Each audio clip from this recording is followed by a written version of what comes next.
నేనేమయ్యున్నా నీ కృప కాదా, నాతో నీ సన్నిధిని పంపవా.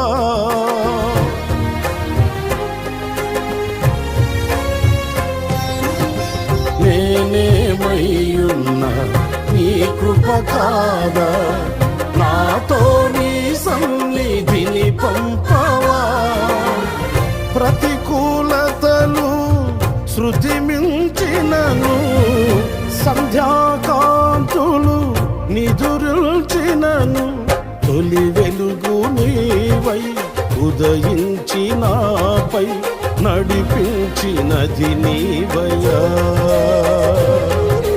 నీ కృపకు నన్ను పాత్రునిగా చేసి బలపరచిన యేసయ్యా.